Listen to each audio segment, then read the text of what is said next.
Today we will see the applications of Maxwell's thermodynamic relations. We have four Maxwell's thermodynamic relations in terms of P, V, T and S.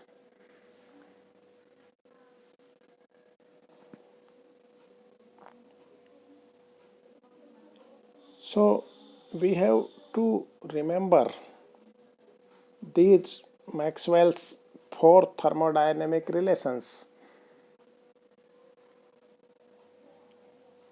First application is to find Clausius-Clapeyron latent heat equation from Maxwell's thermodynamic relations.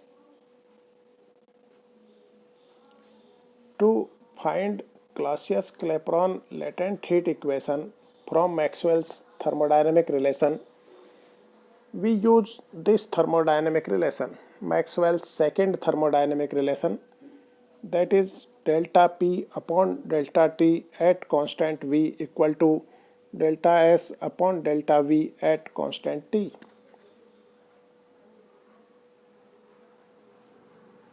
So we first know that we have to remember all these four Maxwell's thermodynamic relations. To remember these four relations, we must know that these are in terms of four variables, and the four variables are P, V, T and S. Three variables comes in equation of state for ideal gas, that is PV equal to RT. Here are the three variables P, V and T. R is constant. And fourth variable is S, entropy. So to remember the Maxwell's thermodynamic relations, write these four variables P, V, T and S, and then write these four variables in alphabetical form in the order of A, B, C, D. So in alphabetical order, these four variables can be written as P, S, T, V.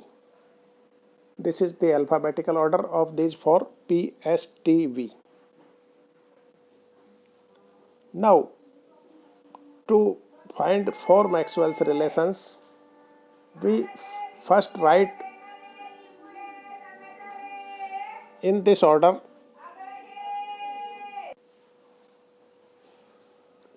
P, S, T, V.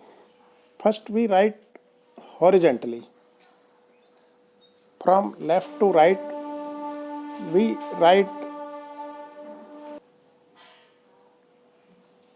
write PS from left to right, and below these PS we write TV.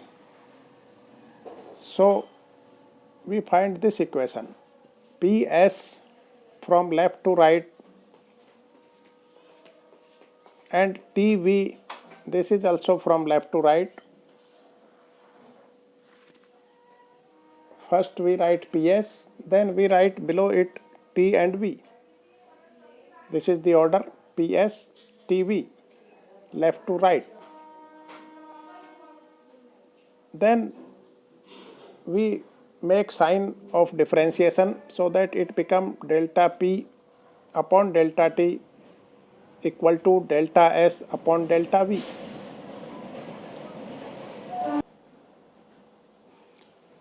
Now left hand side is differentiation with respect to T, while right hand side is differentiation with respect to V. So we write in left hand side delta P upon delta T at constant V.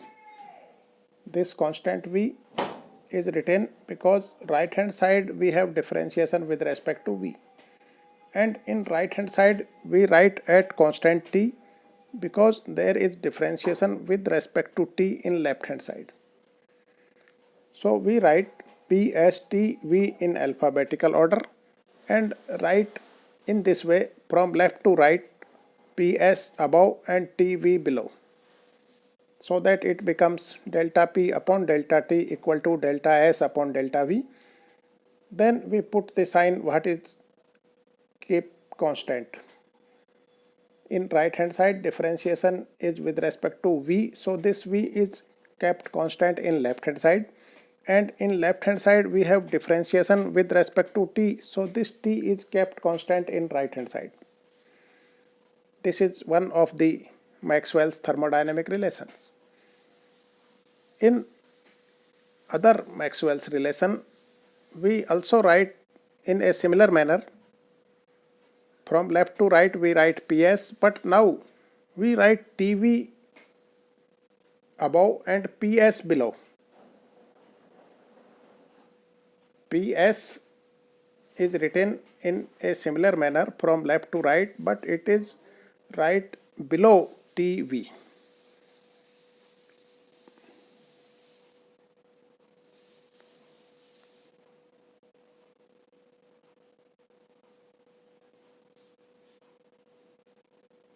In this way,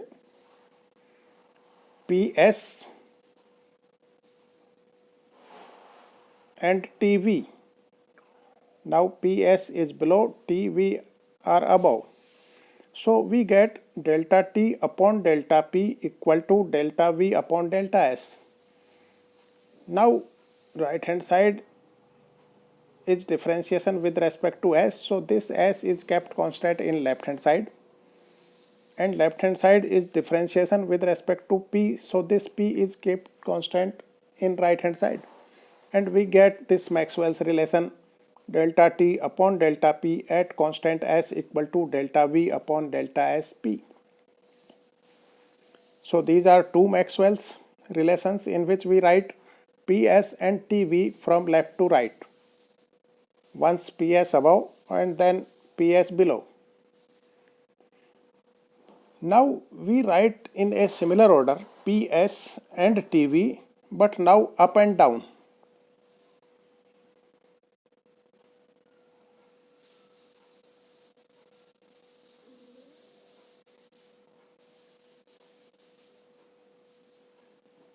This is PS in up and down, and next is TV, it is also from up and down. So we get delta T upon delta V equal to delta P upon delta S. And in right hand side we have differentiation with respect to S, so in left hand side we keep this S constant, and in left hand side we have differentiation with respect to V, so this V is kept constant at right hand side. And now in this case a minus sign is also put in any side. So we have this Maxwell equation by writing PS and TV from up and down. PS from up and down and TV also from up and down. Keep sign of partial differentiation and a negative sign on one of the sides.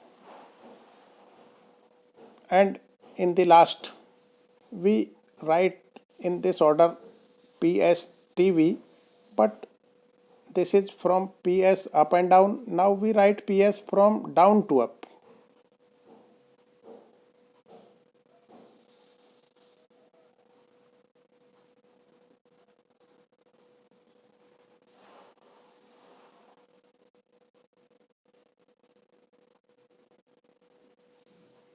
This is PS. Now P is down, S is up. PS and then TV from down to up. So it becomes delta V upon delta T equal to delta S upon delta P. Here also we keep minus sign, and in left hand side we have differentiation with respect to T, so this T is keep constant in right hand side, and in right hand side it is differentiation with respect to P, so this P is kept constant in left hand side. So in this way, we can write these four Maxwell's relations. Two times we write PS and TV from left to right, and two times we write PS and TV from up and down to up. When we write PS and TV up and down to up, we write minus sign. Now, to find Clausius-Clapeyron latent heat equation, we use this Maxwell's relation, which is Maxwell's second thermodynamic relation, in which PS and TV are written horizontally from left to right, PS above and TV below. So this is the Maxwell's relation which we will use to derive Clausius-Clapeyron latent heat equation. This is used because in this relation we have delta S in numerator. So if we multiply this delta S by T, then it becomes delta Q. dQ is TdS. So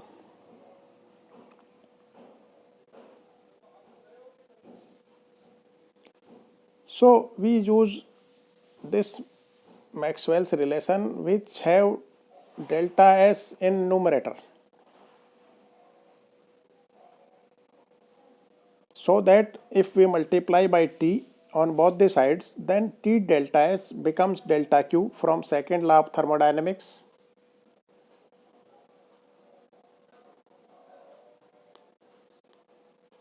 So we write this T delta S as equal to delta Q.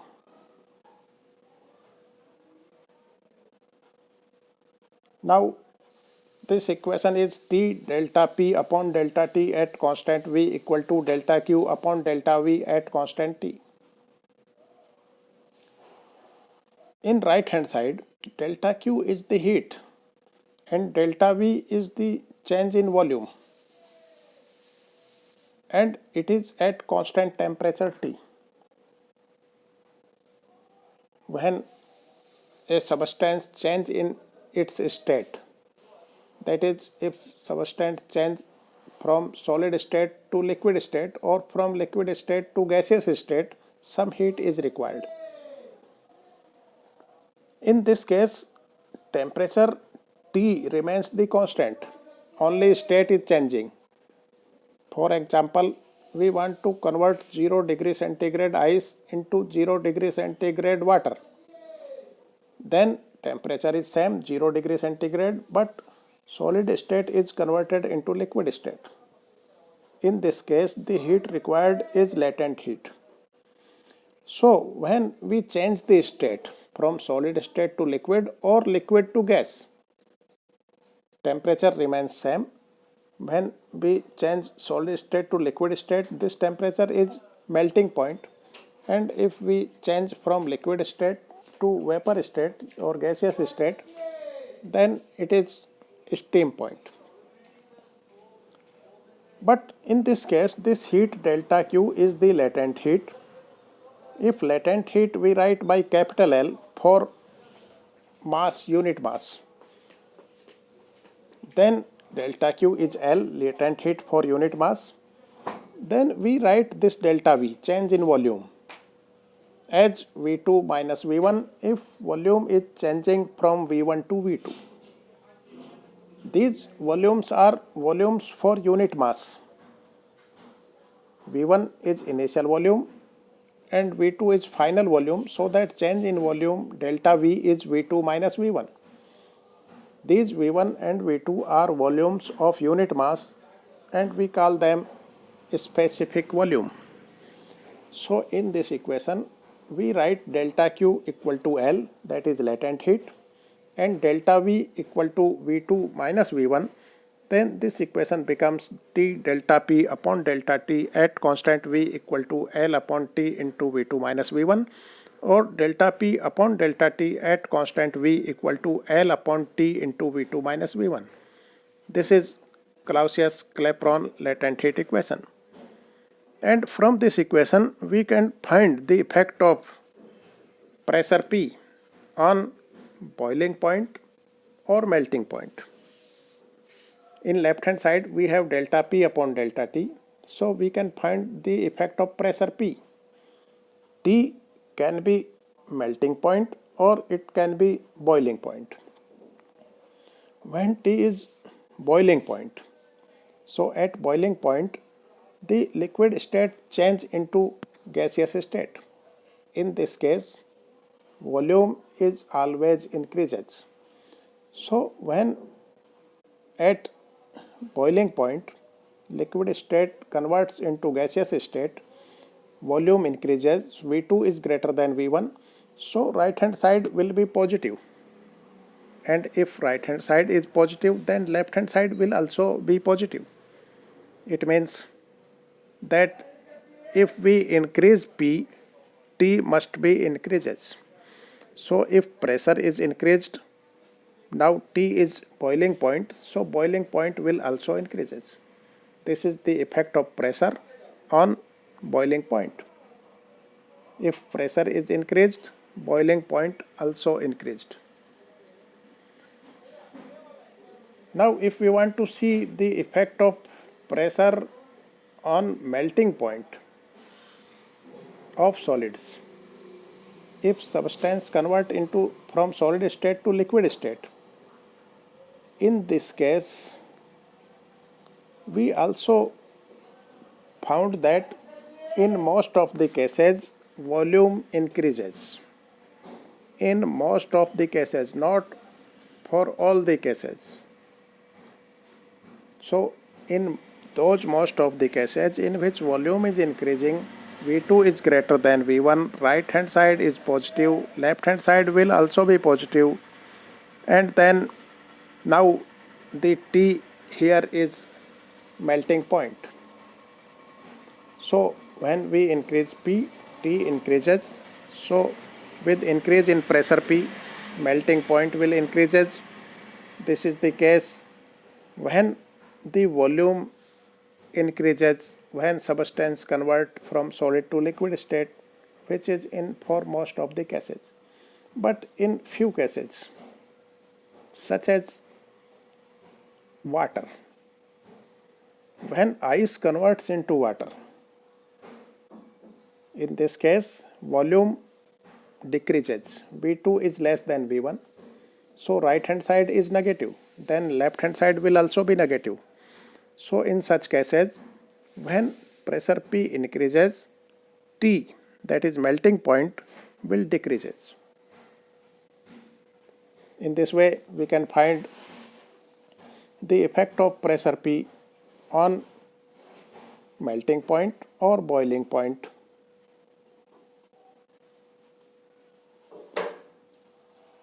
Second application is that we want to prove this relation Cp upon Cv equal to Es upon Et equal to Kt upon Ks. Now we define these terms. What is Es, what is Et, what is Cp, what is Cv, what is Kt, what is Ks. First we look at E. E is bulk modulus. Bulk modulus is modulus of elasticity, stress upon strain. When we have normal stress and volume strain, this ratio is known as bulk modulus. So bulk modulus E is defined as normal stress upon volume strain. Normal stress we write it as delta P, change in pressure, because stress is force per unit area, pressure is also force per unit area. So this change in pressure will be equal to stress, that is normal stress, and volume strain is delta V upon V. It is change in volume upon original volume. So bulk modulus E is equal to delta P, that is stress, and divided by volume strain, that is delta V upon V. Volume strain is change in volume upon original volume. Delta V is change in volume V, and V is original volume. Here we have put a negative sign also. Since volume V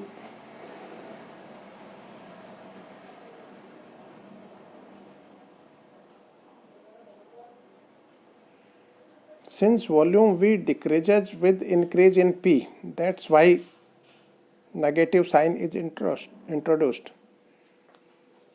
We have delta P and delta V. If we increase P, pressure, then we see that volume V decreases. So we have introduced this negative sign. So this bulk modulus E remains positive.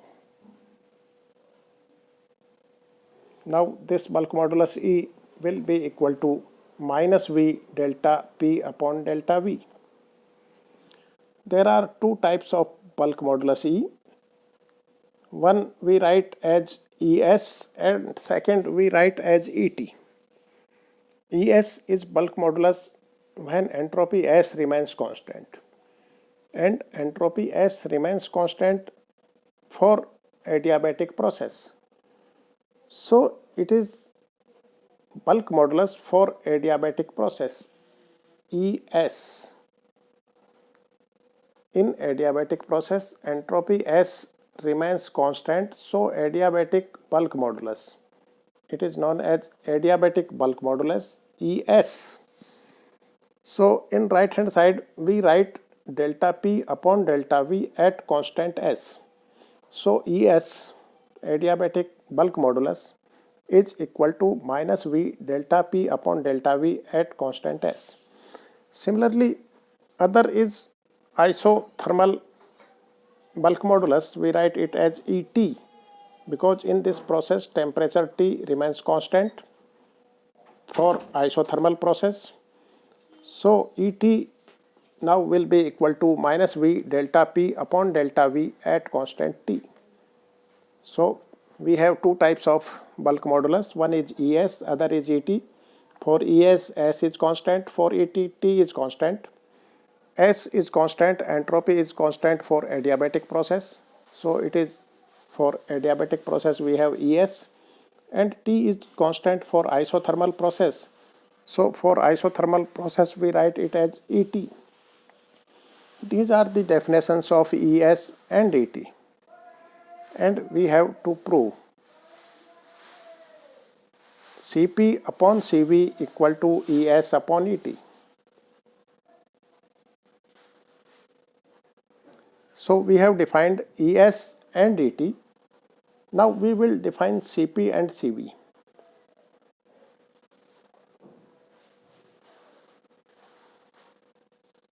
Cp is molar specific heat at constant pressure P, and molar specific heat at constant volume V is Cv.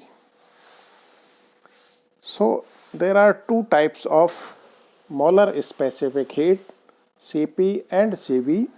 For Cp, P is constant. For Cv, V is constant.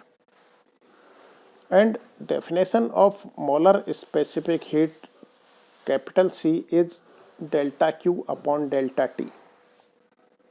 It comes from the definition of specific heat from the relation dq equal to mc dt. If we want to increase the temperature of a substance, m gram substance, by delta T, then heat required dq is mc dt. C is constant, that is specific heat. And specific heat C, small c we write there, will be dq upon m dt. And if we write this mass m as 1 mole, if we write mass m in moles and write it as 1 mole, then we write molar specific heat by capital C as capital C molar specific heat equal to delta Q upon delta T. And these are two types, Cp at constant P. So Cp is delta Q upon delta T at constant P. Similarly, Cv is for constant volume V. So Cv is delta Q upon delta T at constant V. Now this is the ratio of Cp upon Cv. Cp upon Cv, we write the values of Cp and Cv.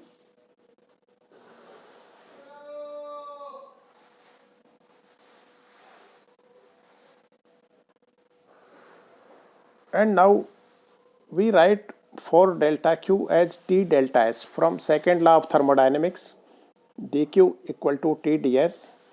So delta Q is T delta S. We write for delta Q as T delta S in numerator and denominator. Now this T is cancelled out in numerator and denominator, and we have this expression Cp upon Cv equal to delta S upon delta T P upon delta S upon delta T V. Now in numerator we have three variables S, T and P. So we introduce this fourth variable also, that is V. So we write this numerator as delta S upon delta V into delta V upon delta T.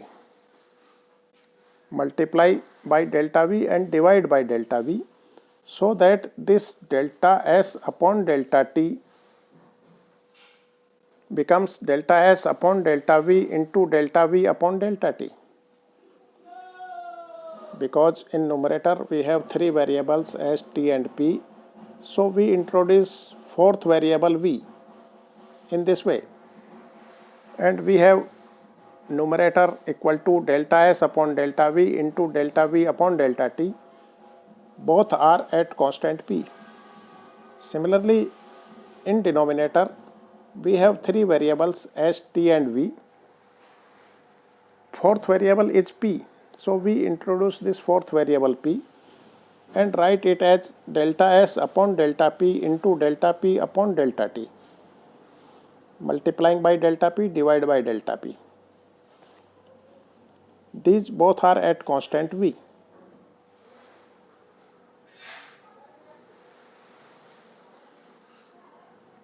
Now we must write all these four Maxwell's equations and look at these four terms, 2 in numerator and 2 in denominator, and look at the four Maxwell's equations. Out of these four terms, two terms are appeared there, that are the terms of right hand side of numerator and denominator. The right hand side terms appear there in Maxwell's relations, and left hand side terms will not there. Left hand side terms are delta S upon delta V P in numerator and delta S upon delta P at constant V in denominator. These two terms on left hand side are not in Maxwell's relations. But if we bring numerator into denominator and denominator into numerator, then this order is reversed. If we bring numerator from numerator delta S upon delta Vp into denominator, it becomes delta V upon delta S at constant P. And if we bring this term of denominator into numerator, then delta S upon delta P at constant V in denominator, when it goes to numerator, it becomes delta P upon delta SV. In this way, we now have these four terms, and these all four terms now appear in Maxwell's four relations. And we put the values of all these four terms from Maxwell's thermodynamic relations. From all these four relations, we get this expression. Now we have to prove Cp upon Cv equal to Es upon Et. So we write the terms with constant S in numerator and the terms with constant t in denominator.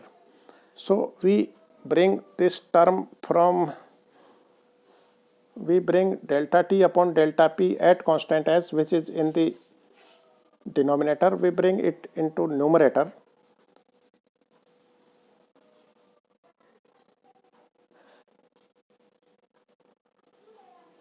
so that this becomes delta p upon delta t at constant s in numerator, and the term with constant t in numerator we bring it into denominator, and it becomes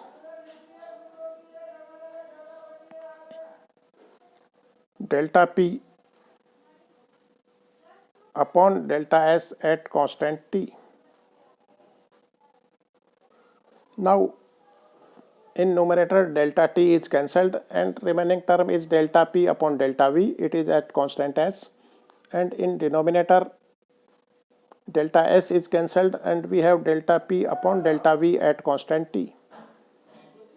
If we multiply by minus v in numerator and denominator, then numerator becomes es and denominator becomes et. So we have Cp upon Cv equal to es upon et.